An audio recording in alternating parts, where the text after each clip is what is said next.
Paz do Senhor. Vamos refletir hoje no livro de Ruth, no seu capítulo 1. Abre a sua Bíblia, ou vamos aqui ouvir, né? Diz assim: Nos dias em que julgaram os juízes, houve fome na terra, e um homem de Belém de Judá saiu a habitar na terra de Moabe com sua mulher e seus 2 filhos. Este homem se chamava Elimeleque, e a sua mulher Noemi. E os filhos se chamavam Malom e Quilom. Efrateus de Belém de Judá vieram à terra de Moabe e ficaram ali.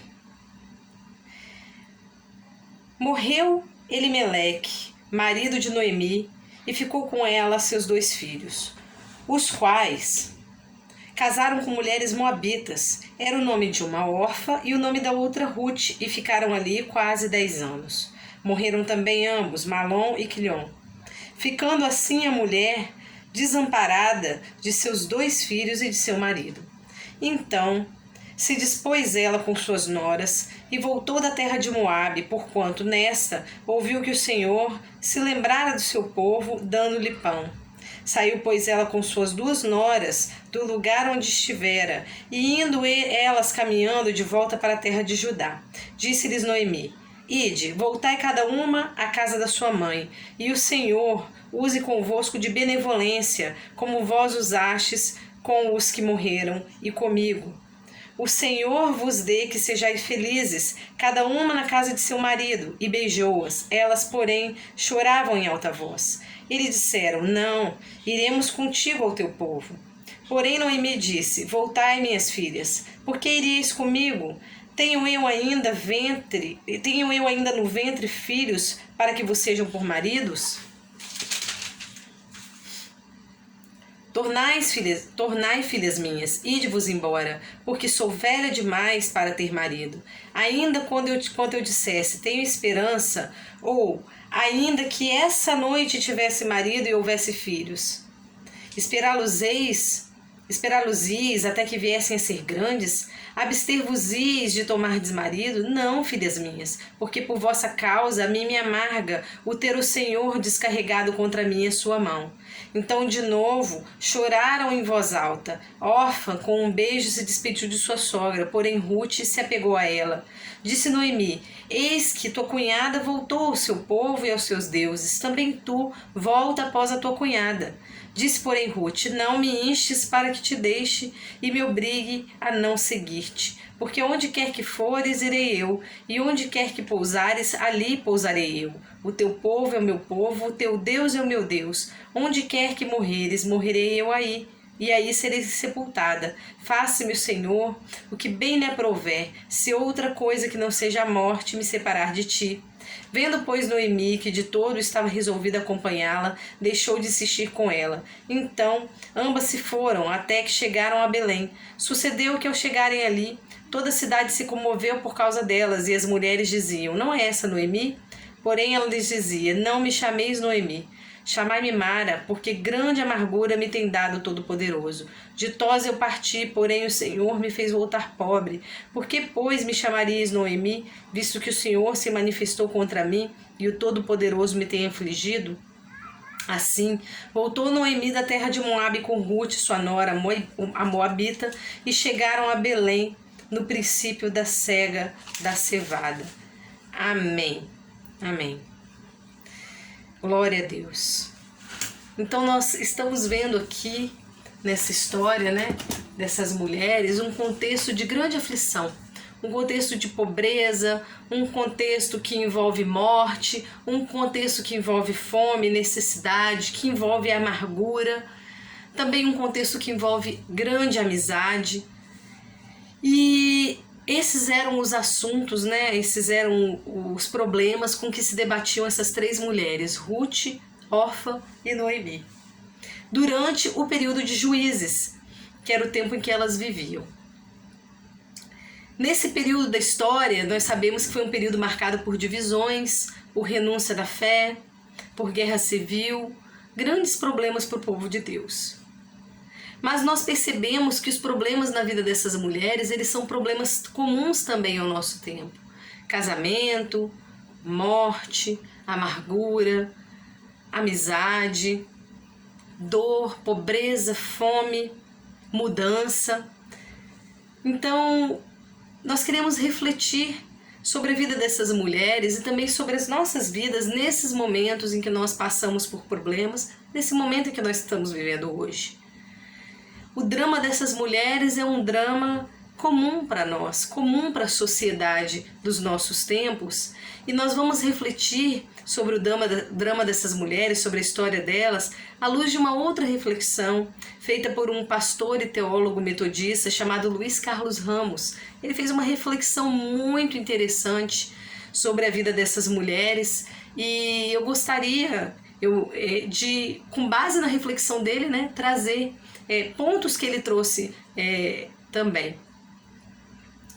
Então, diante desses problemas enfrentados por essas mulheres, por essa comunidade, né, nós vemos alguns projetos, como diz o pastor Luiz Carlos Ramos.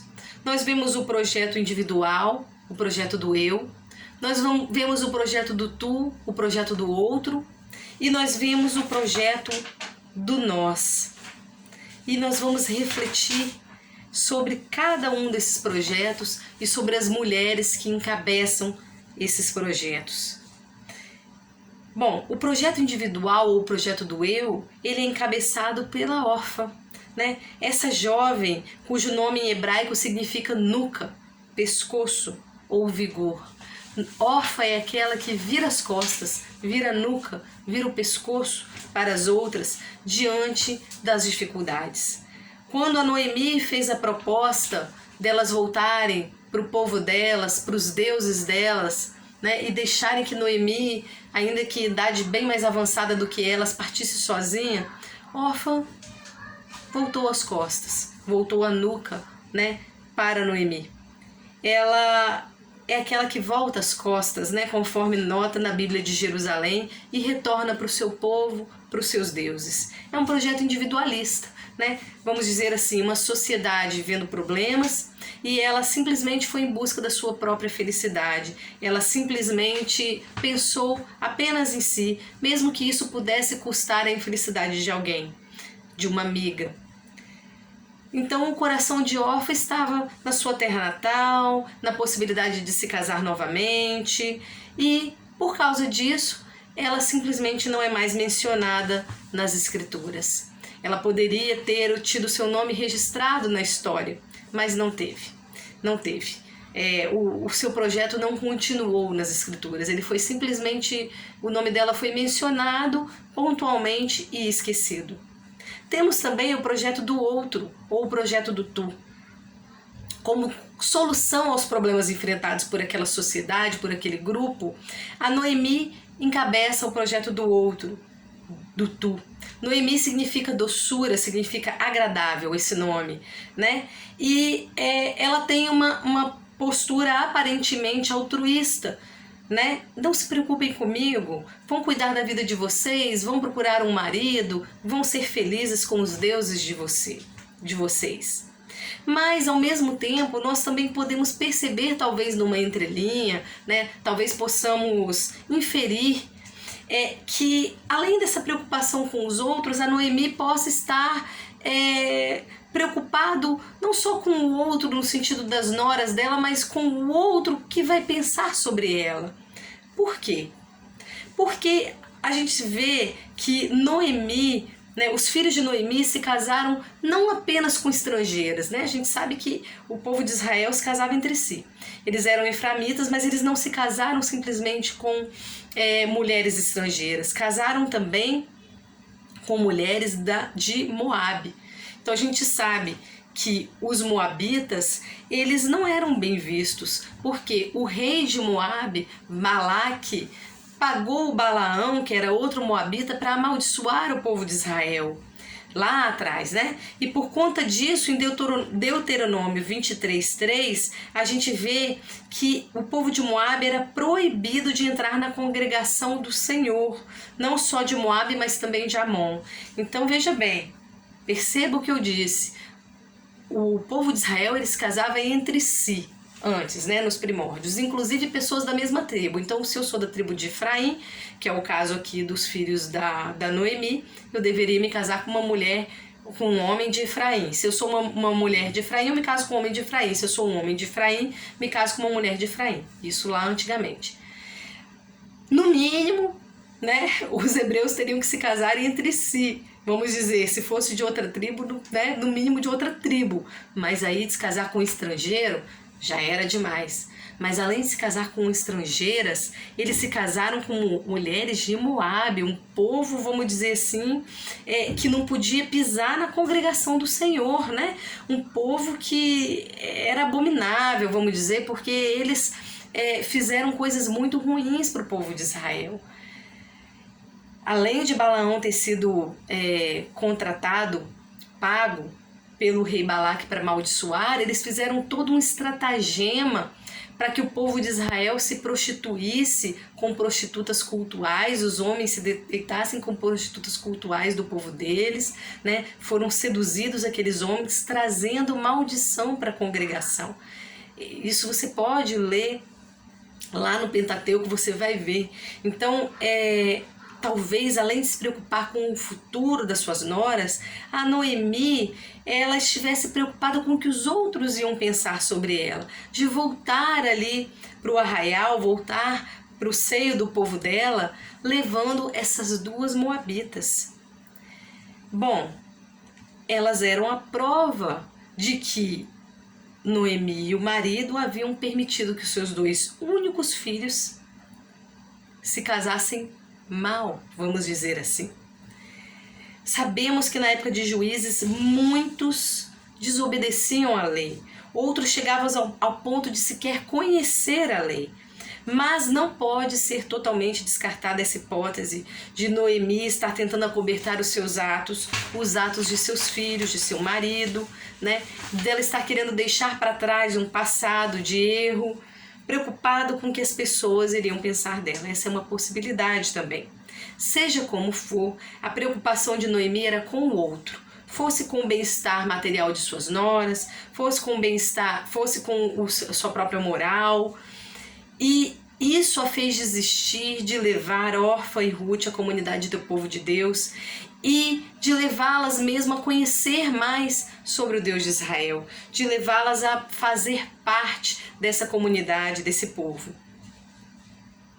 Bom, Noemi tentou prever e manipular a situação à sua maneira e se esqueceu que deveria ser um instrumento de testemunho de fé na vida dessas mulheres. A consequência desse projeto do outro e do tu é a amargura. A gente vê que a Noemi, ela diz claramente: o Senhor me amargou, ou seja, ela se sente amarga e ela ainda culpa Deus, Deus me amargou. No capítulo 1, verso 13, Noemi dá a entender que Deus era o responsável pela tristeza que aquelas 3 mulheres estavam passando. Ao invés de olhar para dentro de si, né, e buscar consolo no Senhor, a Noemi, ela chega a culpar Deus e deu um péssimo testemunho com isso para suas noras. Quando volta para Belém, ela diz que não quer ser mais tratada por Noemi, ela quer ser tratada por Mara. Mara significa amargura, amarga. Então, ela não era a Noemi de 10 anos atrás que o povo conheceu. Ela era uma mulher amarga, porque as dificuldades, as provações, em vez de aperfeiçoarem o caráter dela, segundo ela mesma, a deixaram amarga. Então, a gente tem que entender que às vezes quando a gente vive somente o projeto do outro, se preocupar com o que o outro vai pensar ou se preocupar apenas com a felicidade do outro, a gente corre o risco de se tornar uma pessoa amarga, porque a gente acaba sozinho, às vezes naturalmente a gente acaba triste. Então a gente precisa pensar também na gente. A gente não deve ser como órfão, que pensa apenas na felicidade própria, porque isso risca o nosso nome da história comunitária. A história ela é escrita em comunidade, né?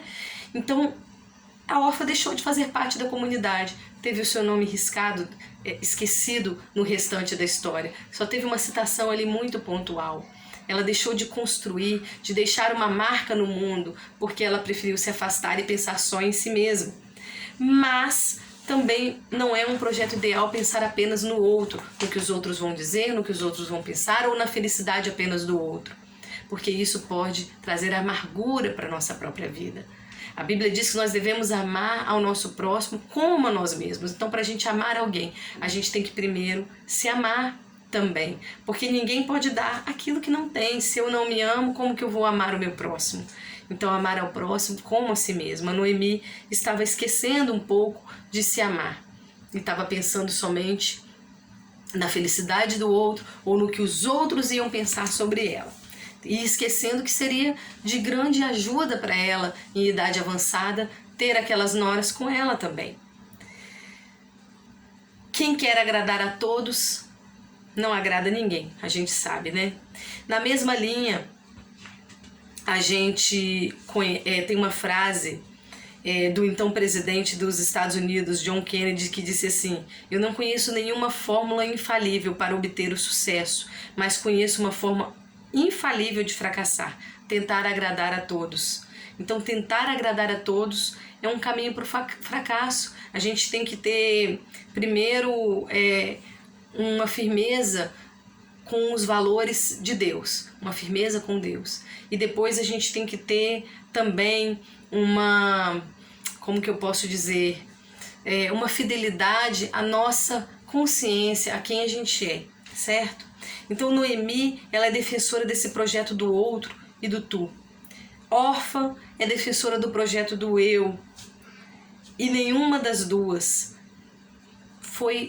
trouxe um projeto agradável a si próprio, verdadeiramente agradável. Orfa teria ganhado muito em conhecer a Deus, então no fim das contas ela também se deu mal. E ninguém agradou a Deus com esse projeto. Esses dois projetos não são agradáveis ao Senhor. Elas falharam nas suas propostas. Os seus projetos não refletem o desejo de Deus para suas vidas, porque estão baseados ora em individualismo e ora em preocupação demais com os outros. A órfã perdeu a verdadeira bênção. A Noemi quase perdeu a bênção. Ela só não perdeu a bênção porque um terceiro projeto ainda entraria em curso, que é o projeto coletivo ou o projeto de nós. Por isso, nem tudo estava perdido. Esse projeto é encabeçado, ele é defendido pela Ruth. E Ruth significa amiga. Ruth não está interessada em ser feliz sozinha. Ruth também não está buscando apenas o bem-estar alheio. Ruth está procurando dosar o bem-estar dela com o bem-estar do próximo dela. Ela não está preocupada com o que o povo de Moabe vai pensar. Ela não está preocupada com o que o povo de Belém, o povo de Deus, vai pensar. Ela está preocupada, sim, em ser feliz, mas ser feliz junto com alguém, com a sua sogra. E aí ela diz no verso 16 e 17 uma frase lindíssima, que inclusive é usada em muitos casamentos, né? Embora aqui o contexto seja de uma nora com a sua sogra, essa frase também é usada em convites de casamentos, já vi algumas vezes. O teu povo é o meu povo, o teu Deus é o meu Deus. Aonde você for eu vou, onde você viver e morrer, ali viverei e morrerei também. O projeto coletivo, o projeto do nós, nos mostra que a felicidade ela é completa quando todos estão felizes. Então, quando a gente tem, mas o nosso próximo não tem, será que essa felicidade é completa? Deus ele nos chama a sermos felizes comunitariamente. E mesmo quando não podemos estar juntos fisicamente, tem uma frase que está circulando aí, estar junto é mais que estar perto. Então a gente pode sim se ajudar, a gente pode sim estar junto mesmo que longe, né? Juntos em pensamento, juntos em oração, juntos em ajuda mútua, juntos em solidariedade. Não só nós como povo de Deus, mas pensando também nos estrangeiros, vamos dizer assim, como uma metáfora daquele que está fora, daquele que ainda não conhece a Deus, daquele que ainda não faz parte da congregação. Ruth aqui ainda não fazia parte, Orfa também não fazia parte. Então a gente também tem que pensar nessas pessoas que não conhecem a palavra, que não fazem parte de uma igreja, né, essas pessoas que estão sofrendo e não têm respostas que nós encontramos na Bíblia para esse sofrimento, para esse momento. Então precisamos evangelizar, precisamos doar nosso tempo, doar recursos materiais, doar um alimento, uma roupa, doar a quem precisa. Nós precisamos pensar nas instituições. A palavra de Deus sempre diz para que se cuide da órfã, da viúva e do estrangeiro. Então, pensar nas instituições que precisam de apoio nesse momento, né? Asilos, orfanatos e também nas pessoas que estão fora da congregação. As pessoas que ainda não fazem parte desse corpo de Cristo. Então a felicidade se vive quando amamos a Deus acima de todas as coisas e ao nosso próximo como a nós mesmos.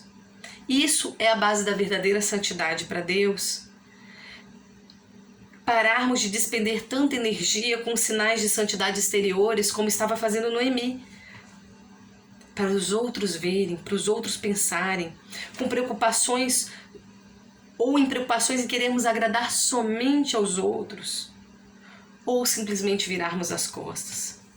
Então Ruth é aquela pessoa que percebe que uma refeição farta, alegre, uma casa próspera, com fartura, e aquilo só traz edificação e verdadeira alegria e paz quando o outro que precisa está sendo também amparado. Ruth, ela foi instrumento de Deus na vida de Noemi, para que Noemi percebesse que Deus sempre cuida de nós, sempre, mesmo quando estamos amargurados ou chateados com Ele, mesmo quando estamos revoltados, tristes, quando tentamos nos separar dEle, quando falamos palavras duras contra Ele, tudo isso foi errado que Noemi fez, dizer que o Senhor a amargou, mas Deus, mesmo assim, com sua graça, usou a Ruth, uma recém-convertida, digamos assim, para transformar a vida de Noemi. Então, não é preciso ser um gênio para dizer que o projeto da Ruth é infinitamente superior ao projeto de Orfa e de Noemi.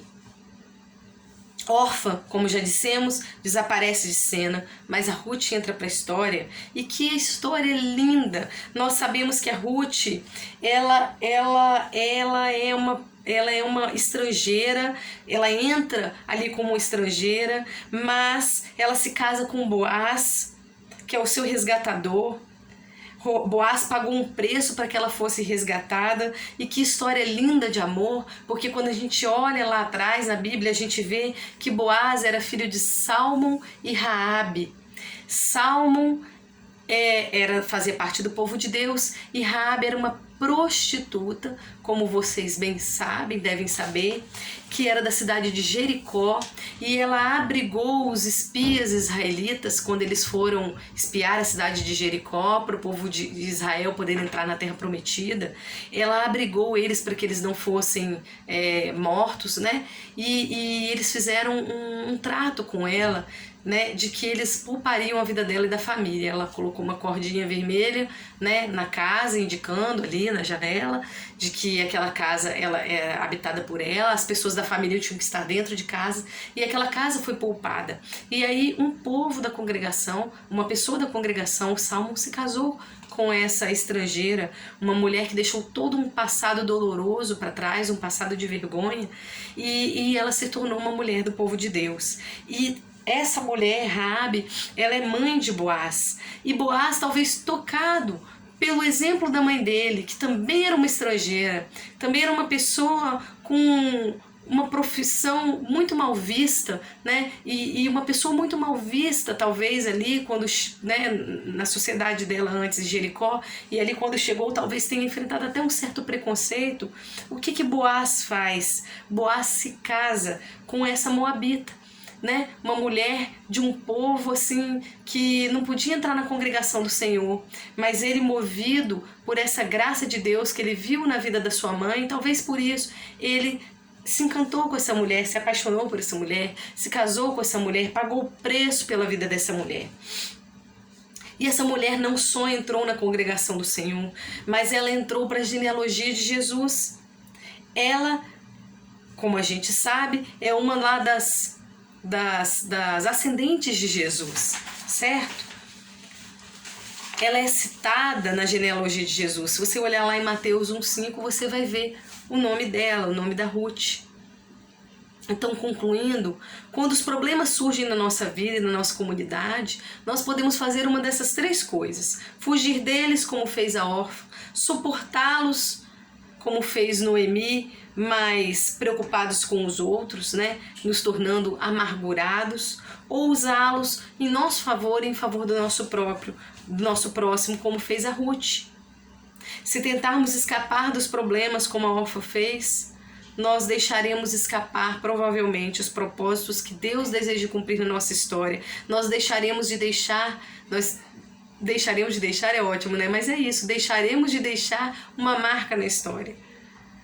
Mas se nós apenas suportamos as nossas provações sem buscar consolo no Espírito Santo, sem buscar uma rede de apoio, como fez a Noemi, a nossa tendência é nos tornarmos amargos. Porém, se nós aprendermos a colocar a provação em nosso favor, a buscar a Deus, os propósitos de Deus para nós, nós podemos nos tornar como Ruth, uma pessoa que deixou sua marca na história, uma pessoa que foi abençoada e também abençoou outras pessoas. A Ruth, ela é lá a avó, né, do rei Davi, uma celebridade, vamos dizer assim, na história do povo de Deus. Não podemos ir mais do que isso, né? Ela é ascendente de Cristo. Nós não podemos controlar as coisas que acontecem nas nossas vidas, as coisas que acontecem na nossa comunidade de fé, as coisas que acontecem no mundo. Nós não temos controle sobre isso. Nós não temos controle sobre epidemias, nós não temos controle sobre catástrofes ambientais, nós não temos controle sobre a situação financeira, sobre a economia mundial, nós não temos controle sobre nada disso. E aí, diante disso, nós podemos nos amargurar, nós podemos ir viver uma vida absolutamente egoísta. Olha, eu tenho o meu emprego, eu tenho a minha comida, isso aqui é meu, o importante é que eu estou bem, que aqui os meus estão bem. Ou nós podemos aprendermos a ser mais altruístas, mais graciosos, como Deus é gracioso. E para isso nós precisamos buscar Deus cada dia mais, meditar na sua palavra, orar, clamar pela presença dele, porque é a presença dele que nos santifica, que nos abre os olhos, que nos leva a uma boa ação, que nos leva à comunhão. É só em Deus que nós temos isso. Se a gente se esforçar sozinho, a gente não consegue, a gente não encontra paz, a gente não consegue ser altruísta, a gente não consegue viver em comunidade bem. Só em Deus nós conseguimos isso. Então, que lição nós podemos tirar dessa história tão bem retratada pelo pastor Luiz Carlos Ramos e que eu tentei trazer aqui para vocês também?